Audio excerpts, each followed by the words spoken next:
जाति के देव जो होते हैं, वह देव उन्हें सर्व भाषाओं में परिवर्तन करते हैं, क्योंकि जो भगवान की जो देशना है, भगवान का जो उपदेश है, जो भगवान का दिव्य ध्वनि है, जब वह उपदेश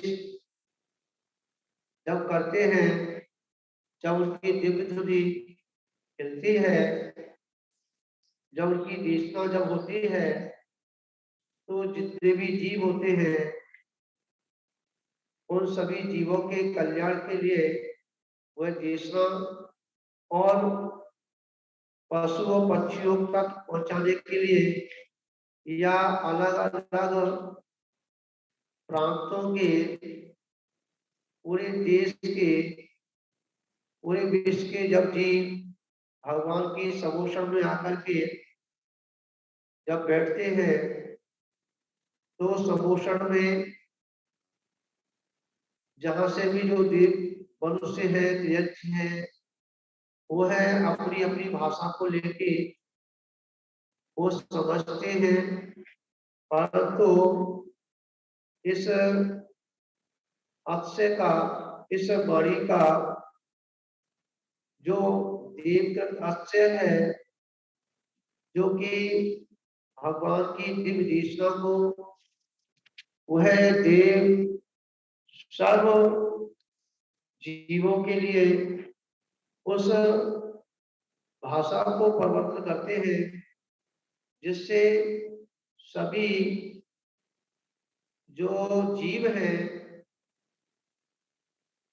चतुर्काय के देव हैं, वो तो समझते ही हैं, परंतु जो मनुष्य है, यक्ष है, वो भी उस भाषा को भली भांति समझ लेते हैं। यह देवकृत अक्षय है, देवों के द्वारा उस भाषा को परिवर्तित किया गया।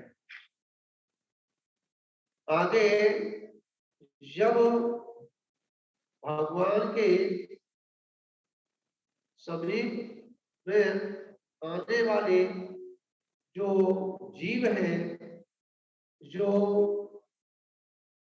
वैर भाव को लिए हुए होते हैं, वह परस्पर जन्म जाति मेरी सांप और नवला, अगर उस नवला को अगर सांप दिख जाए तो वहां उनमें झगड़ा प्रारंभ हो जाता है और एक दूसरे को मारने में तत्पर हो जाते हैं। परंतु जब वह जीव भगवान के जब संपर्क में आते हैं, जब उनके समीप आते हैं, तो वहां वह वैर भाव समाप्त हो जाता है। ये भी एक देवकृत अक्षय है, क्योंकि वहां किसी प्रकार का वैर भाव उनके जीवन में नहीं होता, समाप्त हो जाता है। और जब भगवान यहाँ भी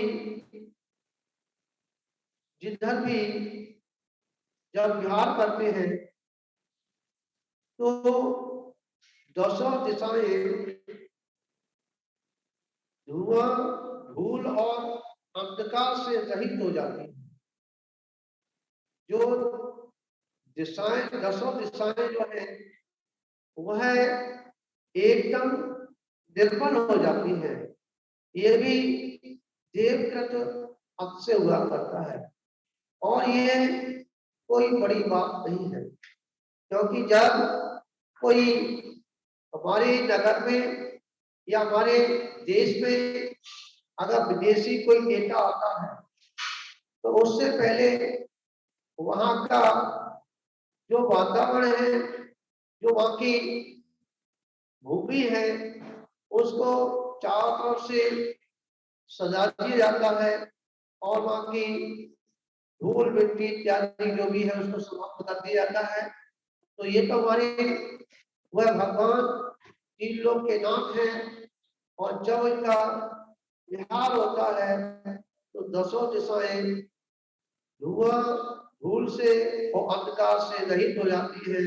इससे कोई ऐसा बड़ी बात नहीं है। यह सब देवकृत ही अर्थ है। आकाश मेघ पटल रहित हो जाता है। आकाश में बादल नहीं छाए होते, एकदम साफ होता है। वह आकाश निर्मल होता है जब भगवान का ध्यान होता है। भगवान के बिहार क्षेत्र में पृथ्वी धन धान्य से परिपूर्ण हो जाती है।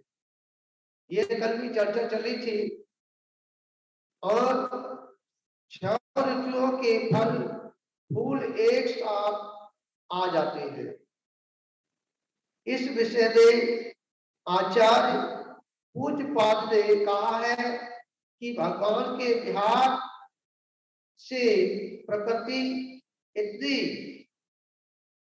खुश होती है, आनंद में हो जाती है, मानो भगवान के देहों का दर्शन कर रही हो।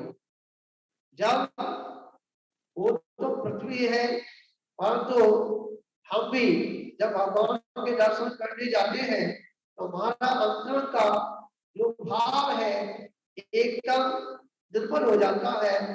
और इसी प्रकार जो उस पृथ्वी के जो धन धान्य है और प्राकृतिक सौंदर्य जो वृक्ष है वो भी जो है और फूल है वो अपने सतह ही खिल जाते हैं और अपना प्रभाव देते हैं।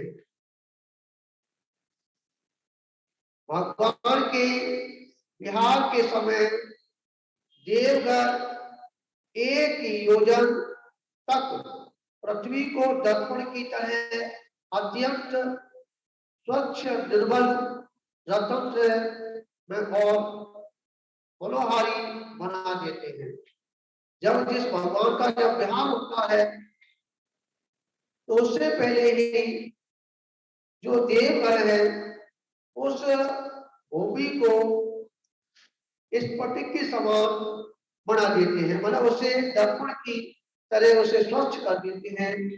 जैसे दर्पण स्वच्छ होता है, साफ सुथरा होता है, जैसे ही क्योंकि दर्पण के ऊपर कोई धूल मिट्टी ज्यादा देर नहीं रुक सकती, क्योंकि जैसे मिट्टी दर्पण पे आती है और उस पर जैसे ही थोड़ी सी हवा चलती है या थोड़ा सा उसमें कपड़ा लगा दिया जाता है तो दर्पण एकदम साफ हो जाता है। इसी प्रकार भगवान का जिस दिशा की ओर जब विहार होता है तो 1 योजन तक पृथ्वी को दर्पण की भांति कर दिया जाता है।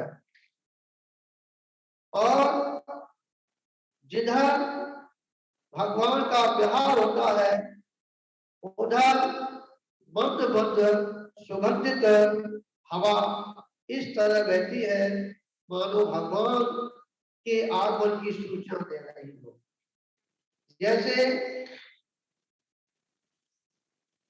कहीं पर बरसात हो रही है और उस पानी से टकरा करके जो हवा आती है और वह हवा जो है ये दर्शाती है कि कहीं पर पानी गिर गया है। इसी प्रकार जब वो हवा वो तीर्थंकर से स्पर्श होकर के जब वहां से आगे की ओर बढ़ती है तो निश्चित है कि वो शांति वो शीतलता को लिए हुए हमारे अनंत भगवान से स्पर्श होकर आ रही है वो हवा, तो निश्चित है 1 योजन तक वह मंद मंद हवा सुगंधित हवा वहां जो है चलती है। और सुगंधित वायु बहने के कारण जिधर भगवान का विहार होता है उधर 1 योजन तक पर भी धूल, कटक और तृण, कीट, रेत आदि चुभने वाली पदार्थों से रहित हो जाती है भूमि। देखिए ये सब कोई हमको ऐसा बड़ी बात नहीं लगती। क्यों नहीं लगती? ये चीजें तो हमारे जब हम कोई आयोजन करते हैं या कोई अनुष्ठान करते हैं या जिस मार्ग से कोई नेता निकलता है उस भूमि को धूल से, गंदगी से साफ कर देते हैं और जहां कांटे वगैरह इत्यादि होते हैं उनको भी हटा देते हैं और उस मार्ग को स्वच्छ कर देते हैं। तो जब हम साधारण मनुष्य के लिए, साधारण नेता के लिए हम इतना काम जब सामान्य जीव कर देता है तो वहां तो 3 लोग का नाम वहां से बिहार करते हुए आगे की ओर बढ़ रहे हैं। तो ये निश्चित है, क्योंकि जब कोई नेता आता है तो हम वो जमादार के माध्यम से वो भूमि को साफ कराते हैं और परंतु यहाँ भगवान का जब बिहार होता है तो देवों के द्वारा उस भूमि को शुद्धिकरण किया जाता है। ये अस्त्र है।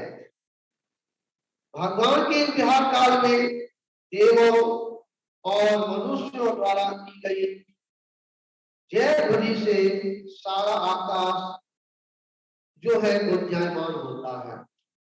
जब भगवान का जब बिहार होता है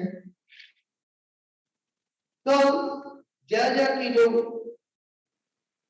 जयकार की जो घोष होती है, जो धुनी होती है, वो चारों तरफ बहुत दूर तक सुनवाई देती है। ये भी जो है एक अब से नहीं आता है। मेर कुमार जाति के भगवान के आगे आगे सुगंधित जल की वर्षा करते हैं। जैसे आज हम देखते हैं जब किसी की यात्रा निकलती है या बारात निकलती है या दरवाजे पर फव्वारे लगा दिए जाते हैं, उसमें सेंट डाल दिया जाता है, उस जगह को सुगंधित बना देती है। जब हमारे 3 लोग के नाम जब वहां से बिहार करते हैं तो देवों द्वारा जो वेद कुमार की जो देव होते हैं वह सुगंधित वर्षा करते हैं, मंत्र वर्षा करते, फव्वारे जैसे आनंद को लिए हुए ऐसी वो है क्या वर्षा करते हैं। भगवान के बिहार काल में समस्त जीवों में परम का उभर पड़ता है। जब भगवान का बिहार होता है, जो भी सुनता है, जो भी जीव उस बिहार के बारे में भगवान बिहार करके आ रहे हैं तो सारा समूह क्या देवों का भी और मनुष्यों का भी और त्रियंचों का भी, ये तीनों समूह अपने दल के साथ वहां भगवान के दर्शन के लिए उमड़ पड़ते हैं। भगवान के बिहार के समय उनके चरणों के नीचे आगे पीछे चारों ओर साफ साफ स्वर्ण कमलों की रचना देवगण करते हैं। क्रिया कलाप के अनुसार अष्ट शिलाओं और उनके अष्ट अंतराल में साफ साफ कमलों की रचना होने से 112 तथा उन 16 स्थानों के भी 16 अंतराल में पूर्व साफ साफ इस प्रकार 112 कमल और चरण रखने के स्थान पर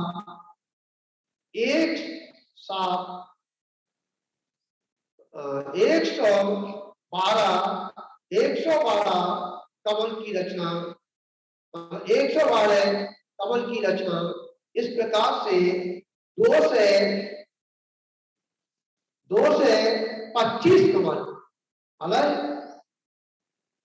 112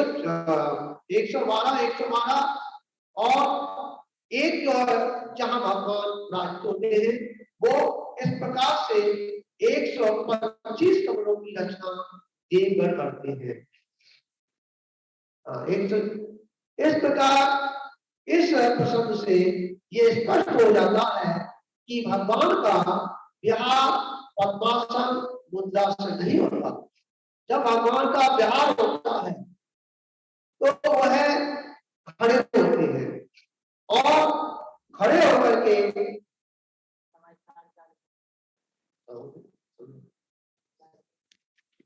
उधर से बोला नहीं आप बंद करो।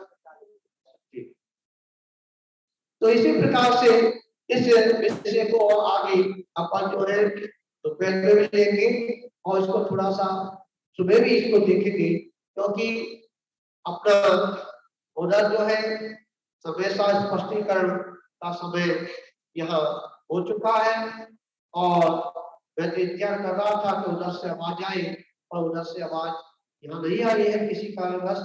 तो